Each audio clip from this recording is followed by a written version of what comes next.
United we stand, divided we fall. Let us go on a journey of learning, discovery, and inspiration as we seek to go higher as a people and together as the human family. We rise together.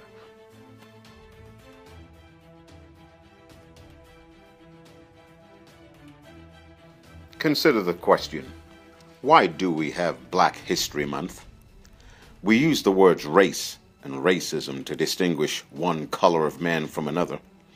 This word race, an identifier on many of our legal documents, was intentionally created to divide, separate, as well as instill over time deep-seated beliefs of inferiority in some and superiority in others, all based on color and country of birth.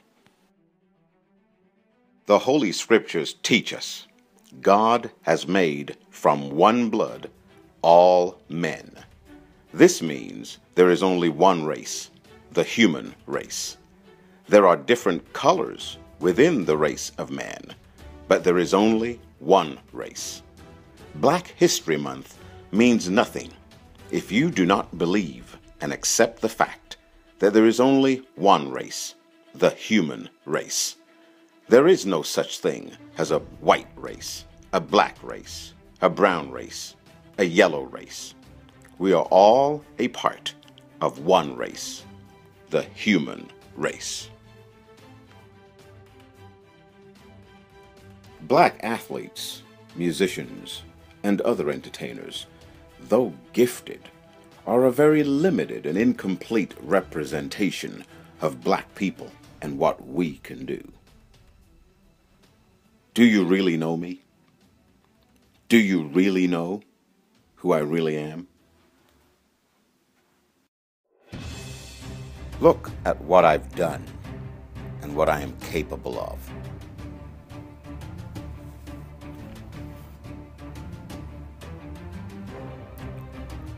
What I have done and what I can do is not merely a representation of those of my color. Rather, it is a representation of my race, the human race. It is a representation of you, irrespective of your color. This is not a showcase of superiority or inferiority. Rather, it is a showcase of the potential of the human race. We rise together. It is important to know that the history of blacks is not one only of slavery. Blacks established some of the first world kingdoms. Slavery sought to rob the black man of their experience and understanding of dominion and authority. We are told that the first black person set foot in America was a Moroccan slave named Estevanico. In 1619, the first slave ships arrived in Virginia, United States. From servitude and bondage to occupying the seat of the President of the United States of America, blacks have come a long way in North America. The cruel institution of slavery sought to forever dehumanize and subjugate the black section of the human race. Contrary to popular opinion, slavery did not destroy the black family. In spite of slavery, blacks believed in marriage and established strong nuclear families. In spite of slavery and prejudice, blacks were committed to their children and families. In spite of the odds against them, blacks founded successful businesses. In spite of all the challenges they faced, blacks established thriving, prosperous communities. In essence, the civil rights movement was a movement to get the North American population to recognize black people within the one race of humankind. As long as one part of the human race is held back, that is the degree to which the entire race of man is compromised and limited. The rising of black people meant the rising of all people groups, the elevation of the human race. What about the status of blacks in North America today? Why are so many living in what you may call a second-class status? To answer this, let us look briefly at the black family during and after slavery. In 1940, the illegitimacy rate among blacks in the United States was approximately 19%. In 1960, 22%. Today, it is around 70%. Now, some may argue that the state of the black family is the result of the legacy of slavery, discrimination, and poverty. In the words of one social policy expert, that has to be nonsense. A study of 1880 family structure in Philadelphia shows that 3/4 of black families were nuclear families comprised of 2 parents and children. In New York City in 1925, 85% of kin-related black households had 2 parents. In fact, according to Herbert Goodman, in The Black Family in Slavery and Freedom, 1750 to 1925, 5 in 6 children under the age of 6 lived with both parents. Therefore, in spite of slavery, the atrocity, the hell of slavery, the black family was intact. Black people in Canada are excelling in every field of endeavor. There are Canadian associations of black professionals in numerous professions today, including the Canadian Association of Black Lawyers, the National Society of Black Engineers, the Canadian Alliance of Black Teachers, the Canadian Association of Black Journalists and Communicators, the Association of Black Social Workers. The list goes on and on. Furthermore, there are numerous black Canadians who have made their mark in their respective professions.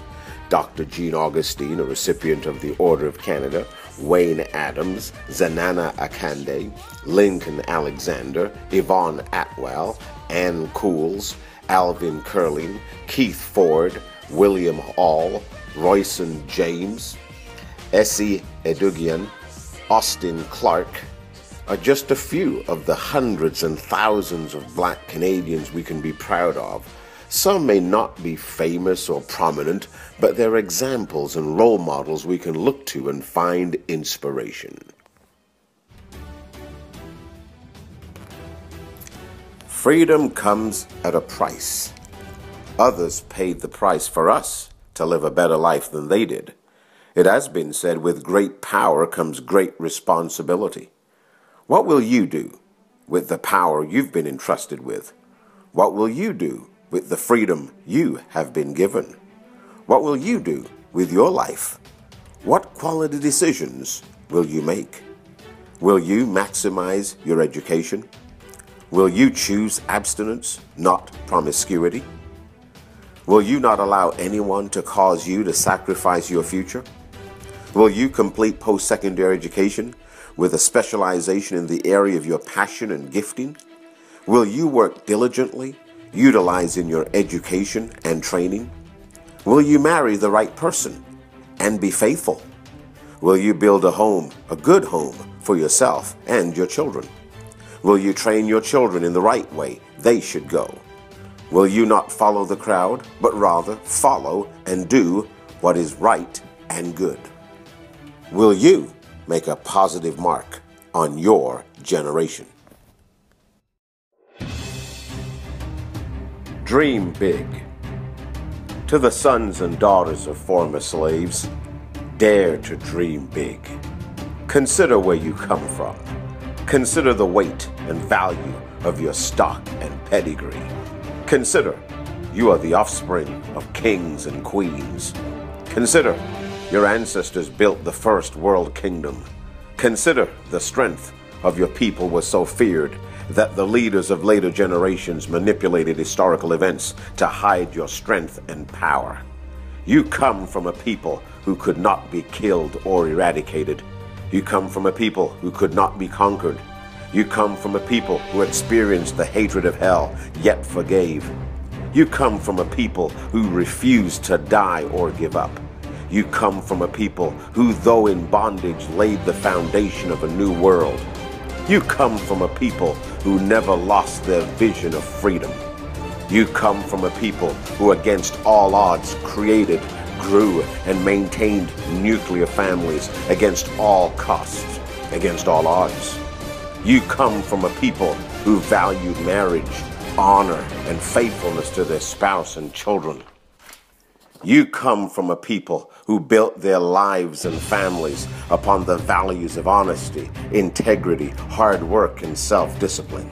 You come from a people who built stable and prosperous communities and cities. You come from a line of inventors, scientists, warriors, engineers, planners, business people, builders, communicators, and leaders. You represent the hopes of those who died and the dreams of those who lived. You are the best of those who survived. For you, impossible means possible. For you, there is no barrier or limit to your potential. You walk where others fear, bringing light to those in the dark. You know who you are and where you come from. You have a call and destiny. You know the one who made from one blood many nations. Your generation will bring the nations and peoples together.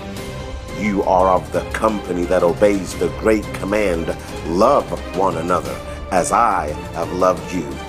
You are the ones whose presence will transform the landscape. Now arise, live the dream you were made for. We rise together.